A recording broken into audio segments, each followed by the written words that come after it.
welcome to the D-Tools What's the Buzz podcast. I'm Jason Knott, Data Solutions Architect at D-Tools, and with me, as always, is my co-host, Tim Bagonis, Chief Marketing Officer at D-Tools. Hi, Tim. Hey, Jason. How are you?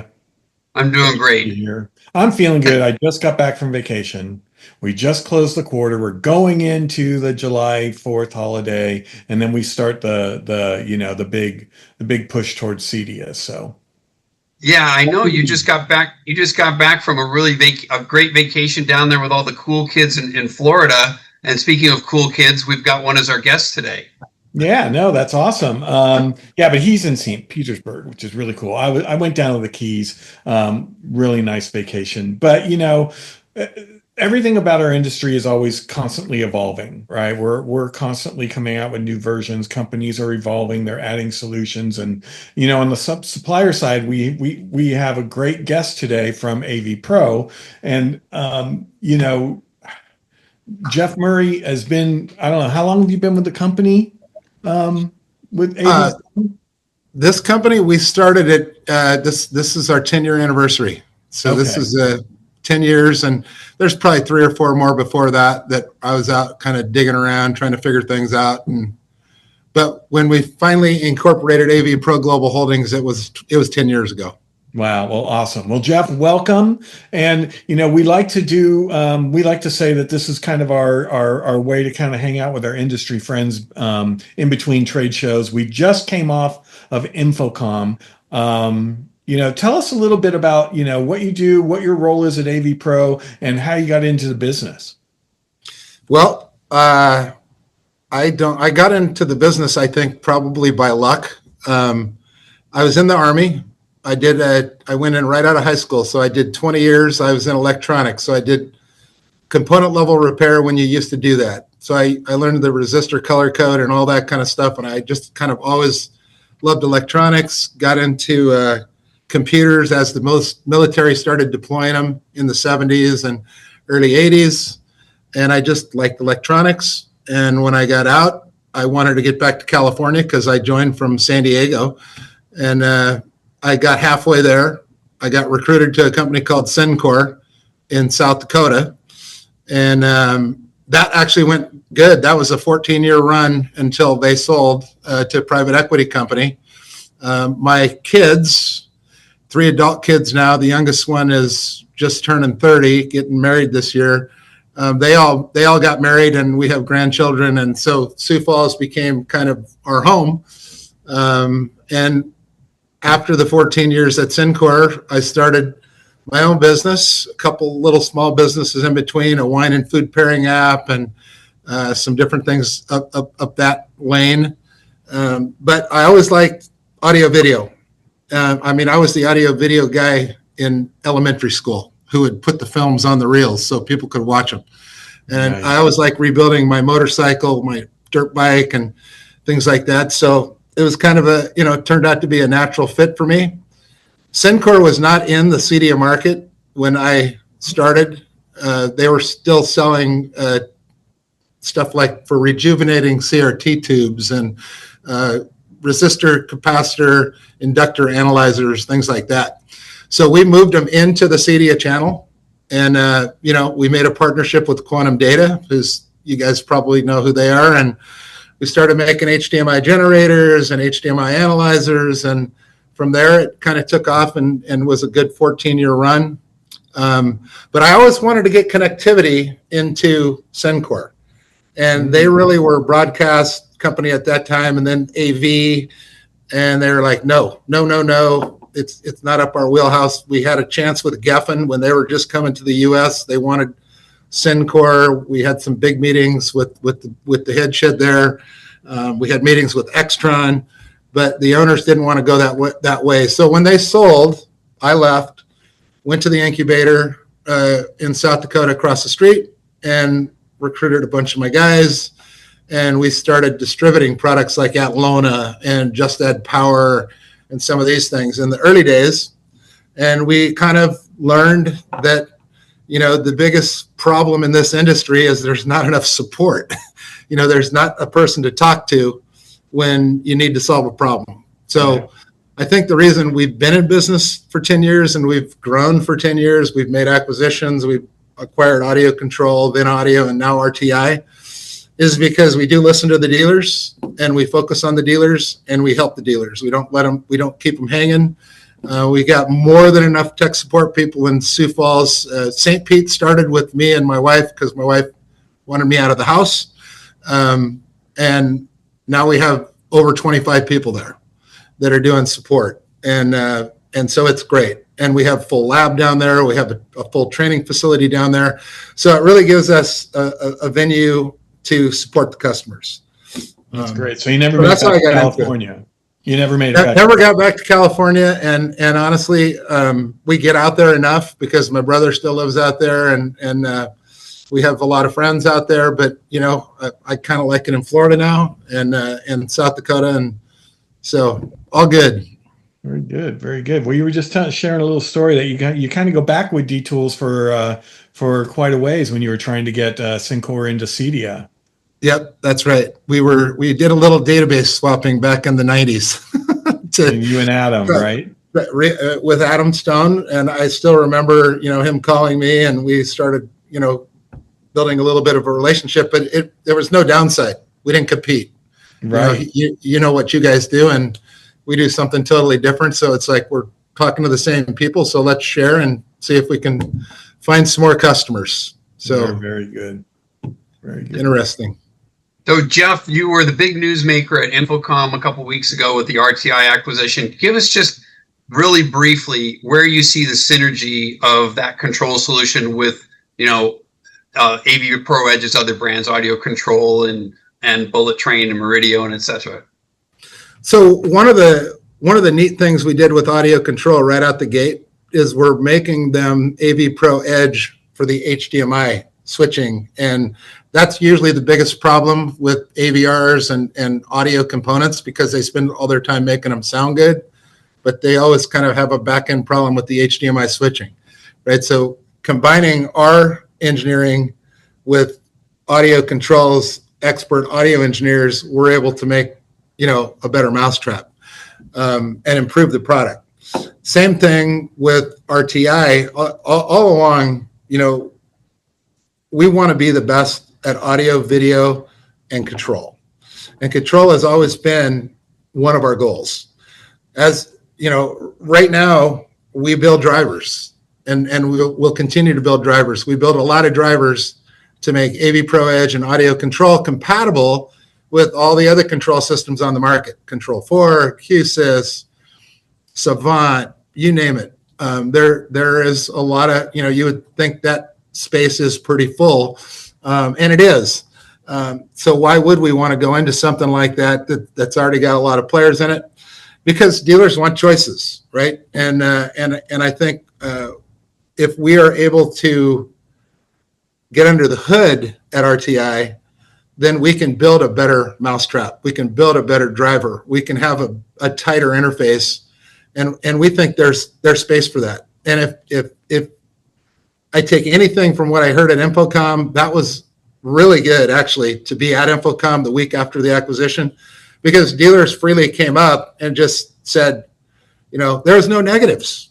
It was so interesting. Nobody said, well, why the hell did you do that? It was more or less like, this is great. What is this? How can we try it out? Can we look at it? So I think it's going to help us in a lot of ways. We picked up a large engineering team. One of the original founders came along with the deal, Kevin Marty. He's actually been profiled in CE Pro as like a legend. He is a great programmer.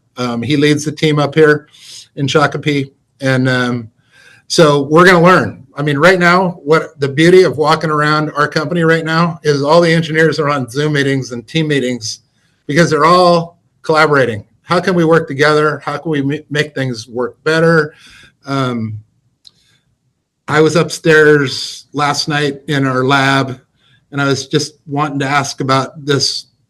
Visionary Solutions has this solution that we don't do on our 10G product, our AV over IP product.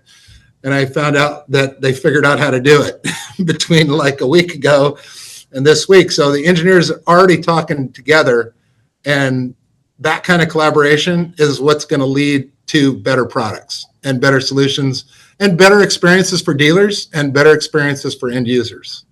That's super exciting. So RTI obviously has prowess on the commercial side too. Do you see it's more of a kind of helping AVPro Edge get more into the commercial space, not just the resi space, or not? I do, and it is actually, it's a perfect solution for sports bars, and where, you know, hospitality. It gets kind of pigeonholed as a small system or for a small home. And that really is not the reality of how the system works. It is quite expandable. You can do large conference rooms to huddle rooms. It's got a lot of customization, which is something that the dealers like, so they can, you know, they do laser engraving of the buttons that you can put on the wall for the space. They do a lot of different keypads that are very innovative, lightweight, zero bezel type setups, fast.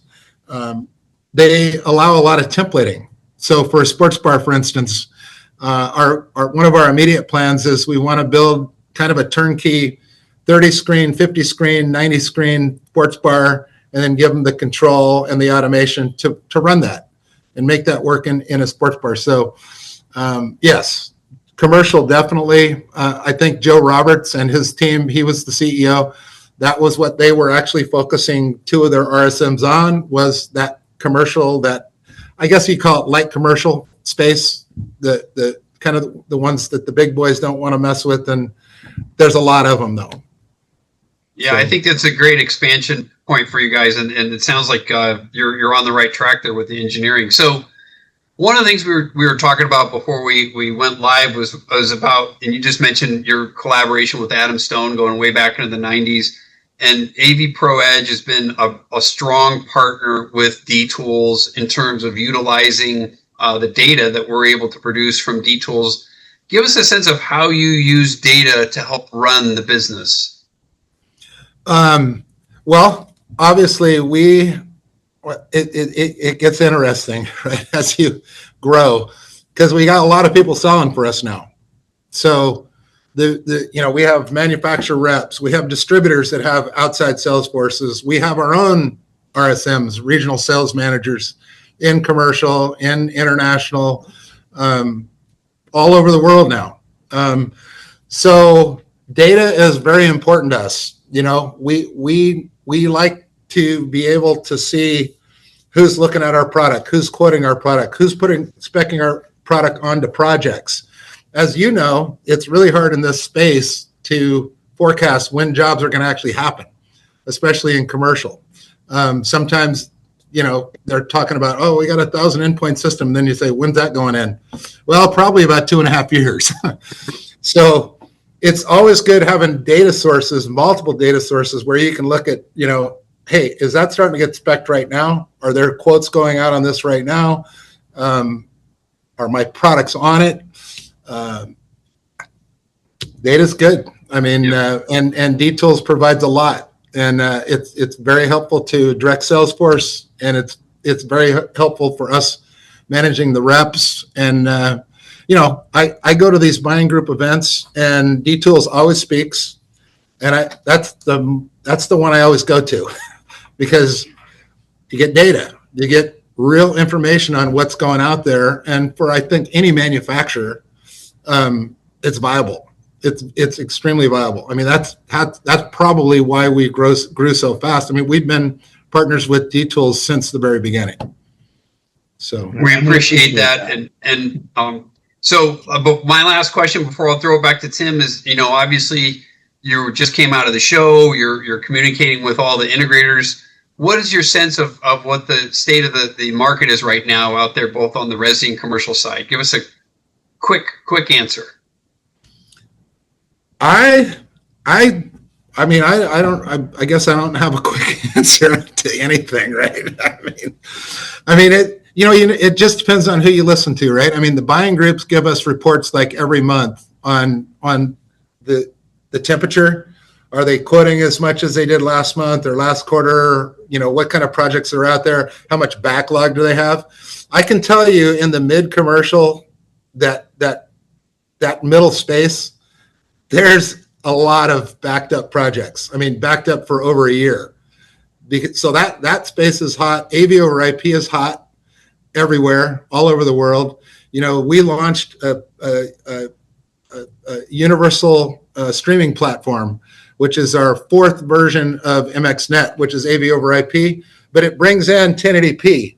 So it's for those sports bars on a budget where they can actually do a 1080p system now if they want, with brand new equipment. And if they do scale up to 4K or 8K, whenever that happens, it's really easy to do that. So all those formats work together. So I see both of them as, AV over IP, if you just read the kind of the data on that, that's supposed to be multi-billions of dollars over the upcoming years. And the SMPTE version that broadcast guys are trying to put out right now is really delayed. So SDVOE, which we're a steering member of, is a real hot product right now. And of course, all the 1 gig iterations that are out there that work really well and work in the really big systems that are out there. So that part of the market is really, really churning along, I think. They keep saying the matrix is going to be replaced, but our matrix switches are still in the top 5 or 6 in products. So those are still going in also, HD-based and HDMI. So I don't know how to say it any better than that, but I think things are going pretty good. Yeah, that's great. With markets. So how do you guys see it? I mean, you guys probably see way more than I do. Go ahead, Jason. Yeah, we just did, I'm waiting anxiously for the mid-year data, but for the first quarter, it was interesting. What we saw was that integrators were actually really shooting for the moon with much higher proposal prices out there, which was great. It was up like 20%. But the actual project dollars values were flat.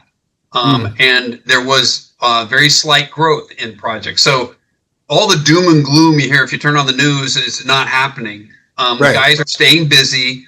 Have we seen the market go haywire? No, and that hasn't happened. But it'll be interesting to see what sort of tariff effect there may have had in Q2, which we don't have that data yet.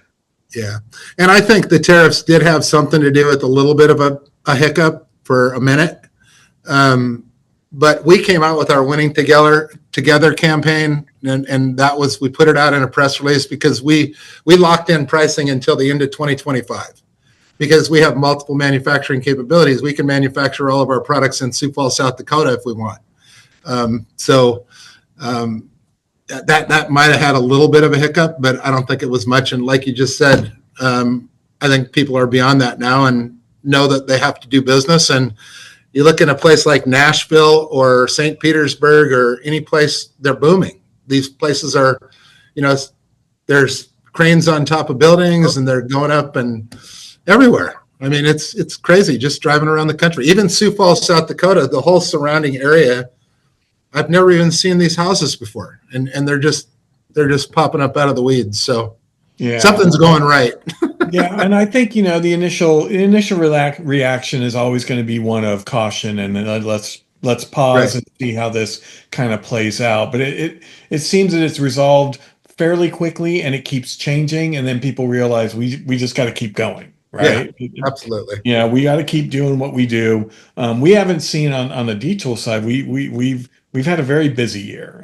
We put out new releases. We've grown our team. We've grown our sales. It's been very busy, and we just finished InfoComm. Great. It's been 2 weeks. We're already on to our CEDIA plans. Yeah, right? of course. I'm sure you are as well. We got a solid two months of work ahead of us, but.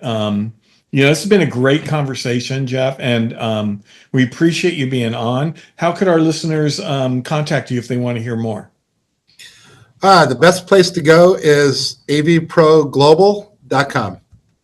And that has all of our brands. I don't think it has RTI yet, but it might. Soon.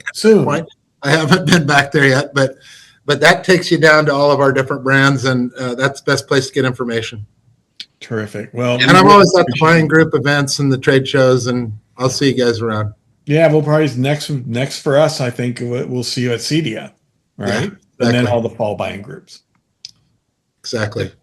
And Jeff, I can assure you, RTI is on the website. I was looking here just about an hour ago, so they Hey, beat you look to at it. There we go.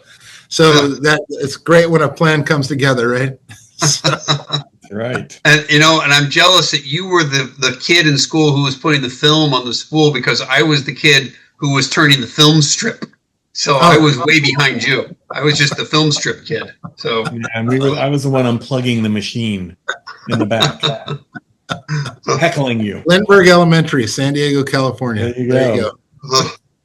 All right. I want to remind everybody who's listening and or watching, please subscribe to the D-Tools YouTube channel to watch all the podcasts, and you can subscribe on the What's a Buzz podcast on Apple or Spotify or whatever your platforms are for podcasts. And thanks for everybody. Thank you again, Jeff, for joining us today, and thanks everybody for listening.